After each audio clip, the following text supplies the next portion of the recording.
A really common question we hear a lot is, why can't I carry my games? I mean, the answer is pretty simple. You guys simply aren't putting yourselves in enough situations to carry your games. A lot of you play way too passive in order to carry, and you'll never carry by playing in spots that seem more safe. You want to get out of your comfort zone if you ever want to sit at the top of your leaderboard consistently. And these more proactive positions all have one thing in common, and that's what we're talking about today. So let's get started. Now, this tip might not apply to you, and the reason you're not ranking up could be a completely different reason. And as much as I'd love for you guys to binge watch our content to try and figure out that reason out on your own, we could save you all that time. Over on our website on SkillCapped, we provide subscribers with personal VOD reviews that'll jumpstart your improvement. In this video's intro, you even saw our subscriber-only Ask a Pro channel in our Discord. That's where you'd set up a VOD review. We'll diagnose what you're doing wrong, tell you how to fix it, you rank up, rinse and repeat. With this and endless hours of reading produced content, I find it hard that we won't help you rank up. So quit wasting time and come check us out at SkillCapped. We'll be waiting. All right, and here's the tip. Stand near the spawn barriers. Jeez, did you copy my homework? I did this video 2 weeks ago. You know what, Casey? Maybe I did. But this advice is just that important that I know players should see it again. I mean, look at this Jet main. He was able to go from bronze to gold in just 2 weeks after this session. I swear to you, it works. Now, I know this concept seems really trivial, but I promise that by playing in these spots, you'll get much better, much quicker. In ranked, everyone is uncoordinated, not communicating properly, and are honestly playing pretty sloppy. This allows almost any agent to play up close and use their utility to make a play early in the round. And I don't mean just taking early fights. I mean you can play for valuable information. With this info, you can make a multitude of plays that can heavily impact your game. Tell your teammates what you hear and don't hear. If there's a lot of enemies, try and feed this to your teammates so they can make an educated play. Let's say that you see a sky flash coming in, a jet smoke, and you see sage slows flying over your head. A good player would communicate something like, "There's 3A."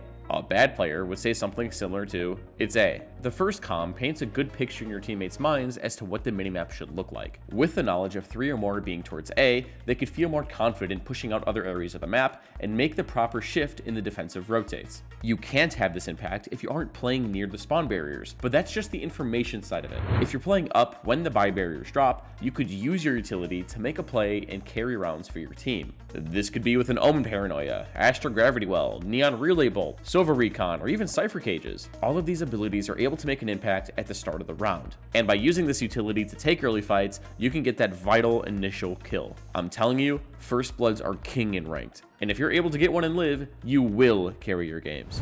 Now, I know that I said playing near the spawn barrier is great, but every agent has their own way of playing in these areas. For example, Jet and Cypher would both have 2 completely different ways in terms of getting early information.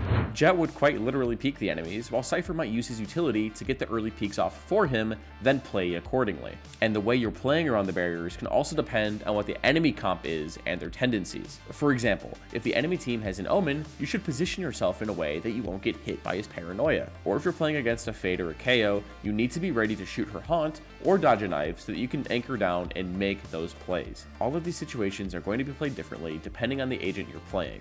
But one thing stays the same throughout these, and it's playing near the barriers. Okay, so let's hop into a coaching session. Just like Casey mentioned, just after a week from having this VOD review, our Jet here jumped from bronze to gold with this tip. His mechanics are honestly pretty great, but what good are good mechanics if you're never in a spot to use them? Just take a look at where he starts on pistol round. I had a feeling he was in the corner, so. What's wrong with this? Well, I'm not an initiator, so. Huh? I'm not an initiator. This is for pop flashes. This spot is for ciphers or killjoys? Yeah. Or Astras? Well, So as Jet, you have this big old dash, right? You want to make sure that you can, like, see where Sage is at? That's where you should be, peeking like this.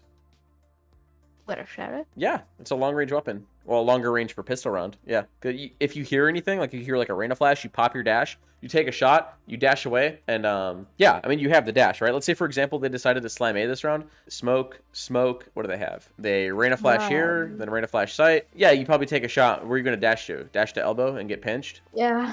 You know what I'm saying? Like, you want to make sure that you're just like a chamber would. This is essentially a chamber TP, right? You would never see a chamber playing back here unless he just TP'd away from taking a fight, right? So you want to make sure you're taking that early fight, getting that early info, because the whole part of Jet is to try, especially on defense, is to either get one and get out or initiate the retake by dashing out. Like I mentioned previously, each agent has their own way of making an early impact in the round. Now as a Killjoy, I would play back here off my turret, alarm bot, and nanoswarms. As Astra, I would sit here and play off audio in my gravity well. But as Jet, you want to make sure you're taking that early fight, especially if you have a sheriff on pistol round. Theoretically, if the enemy takes sight, you should only be able to get one before getting traded out, meaning that playing in this one and done spot is usually not the right play. A veteran Jet player would know that to maximize her kit, she should play in an angle where she could take an early fight and dash away to safety. But now, just because you're playing near the barrier, that doesn't mean that you're playing it the right way. As a matter of fact, if you're playing it wrong, you're essentially throwing in some cases. Let me show you what I mean. Later in the game, our Jet decides to move over to B main. Duelists love trying to swing into B main, going for a kill, and getting out quickly. But in this short clip, what do you think she's doing wrong?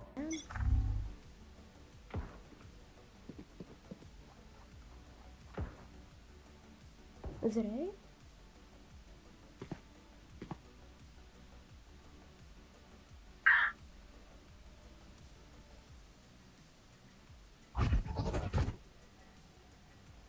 Teats, she's just sitting there, you idiot. She's fine. Leave her alone. Well, that's what you might think, but the way she's jiggling the angle is going to get her killed. By slowly jiggling the angle, you're allowing yourself to get timinged and get punished for playing this way, especially as Jet. Let's say someone is walking into B main. When Jet goes to reswing this angle, someone can be in any of this empty space. As Jet, you're better off just holding the angle, taking your shot, and trying to dash out. If you want to play more aggressively for more information, you can pop the dash early, swing, and then get away safely. Or if the enemy team is using a lot of utility and you want to play more passively, you can hold the angle, try and get yours, and get out. But by constantly shift walking back and forth, you're increasing the gap in which you can get timing.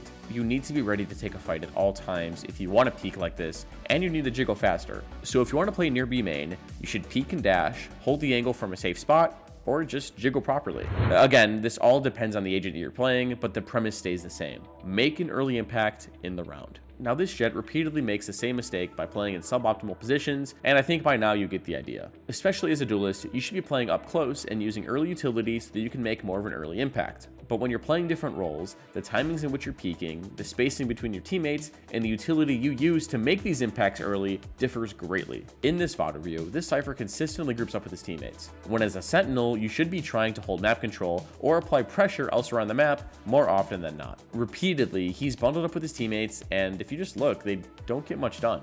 The only time he creates a cross-map pressure is this one round where he tosses a cage, runs away, and joins his team who's already clogged up in C long. And when they rotate off, just look at the map. The enemy can be pushed into any of this space. Cypher and his friends are running across the map, and if anyone is pushed up into these spots, Cypher is going to get punished. But imagine if Cypher threw the cage, then pivoted to mid and placed his spy cam on the wall. With the combined information from his trapwire and his spy cam, Cypher could provide his team with much more options. They could cut noise and re-hit C, quietly contact up mid, go and re-clear A, or punish somebody for pushing up into any of these spots. Literally anything. But because we have no information, all of these options are much more risky. If you're playing Cypher or Killjoy, you should try and fight for map control or gain information to know where the enemy is and isn't. Being able to do this well is what separates a good Sentinel from a great Sentinel. And like I said, the way you do this is by playing around the buy barrier and when it drops.